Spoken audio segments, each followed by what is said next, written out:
Hey guys, today I'm going to actually talk about something instead of just regurgitate information about what happened to me over the course of the day.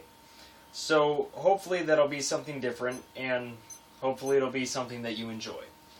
So I just finished reading this book called Battles of the Bible, 1400 BC to AD 73, okay? So this wasn't as like a, oh, I'm religious, I need to read about battles of the Bible. It wasn't like a, oh, I'm Christian, and that means I need to read all the books that have to do with things with Christian, Jesus. It wasn't about that. I bought this book along with 3 other books about ancient history, warfare, and the art of war by Sun Tzu, okay? So personal interest, ancient combat, stabbing people, it's just a personal hobby interest thing. I want to get good at this type of stuff. I want to know this stuff by heart. So I was reading through this thing, and I just finished this 20 minutes ago. I was reading off and on throughout, I don't know, the week. If I just sat down and read it, it would take like 3 hours or something. I was reading through it, and something that kept popping up was that whenever they would defeat a city that didn't openly surrender, they would just kill everybody inside. So, pretty hardcore. You think about that and you're like, well, I mean, yeah, if they had enough of a reason to fight, then they just let them all live, then they'd probably end up fighting again, right? So that's like yeah, kill or be killed. I understand that.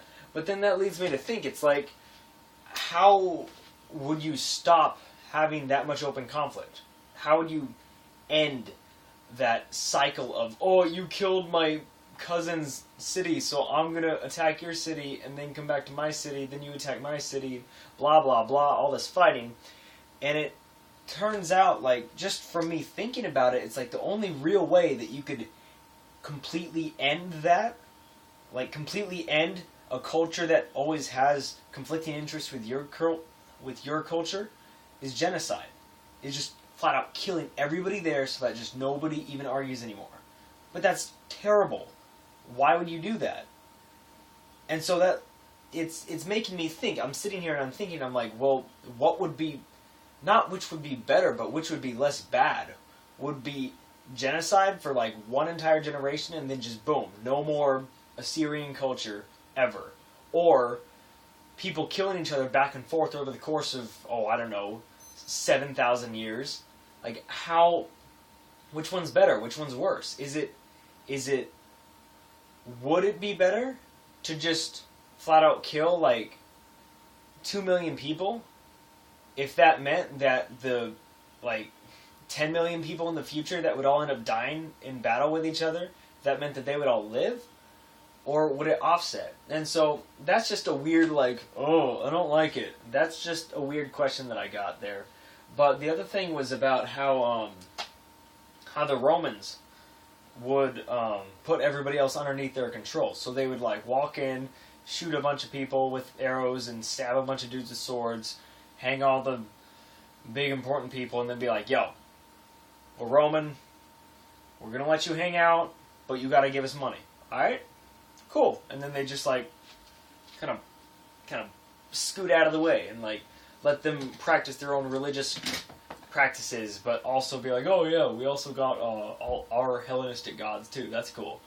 And it's interesting because that's the way that they did it, was like, you are allowed to keep your option, but we're adding to your options. So they made themselves an option while they were overlording themselves. So it's like, we're in charge, but because you don't really have to follow our practices, it seems like you're in charge of yourself. So it's like a weird psychology thing, like, that people would think that they're in charge because they can decide what they want to do, even though the Roman Empire was really just sitting there waiting for them to step out of line.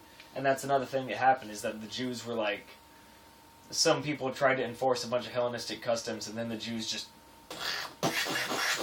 like, anarchy, yeah! And started revolting. And it's just a bunch of gnarly stuff. And I think there's a lot to be learned from that sort of thing. And it gets beaten to death about how you look to the past and see what the future is. But I openly acknowledge that I have learned things from that book that I wouldn't know if I hadn't read the book. Like, what was it? Some dudes had some siege trains up against the fortress of Jerusalem back in the day when it was all huge and made out of rocks and stuff, and they were like, oh, we're just going to make these giant siege engines. And then the Israelites were like, yeah, oh no. And then they dug a tunnel under their wall all the way out to where these guys had their siege engines, and then collapsed the tunnel, so it just ate the engines. Then they ran outside and started capping homies with their slings. It's intense stuff, and I don't know, I feel like guerrilla warfare is going to be a very important part of the future. Yeah, conspiracy theories. Anyways, my time's up. I'm going to go to bed. I'm not going to go to bed. I'm going to play Sonic Adventure. No, I'm going to play Sonic Heroes. It's going to be a good game. I don't know. I feel like just actually talking about something, and I just get bored when I just sit there and go, oh, yeah, I woke up, and then I went back to sleep. Yeah, I think that's really stupid and boring, and I apologize for that. So, read a book, get smart, learn how to stab people, and then don't stab people, because that's the strong man's way out. So, you have a great day. I'm going to go. Peace out.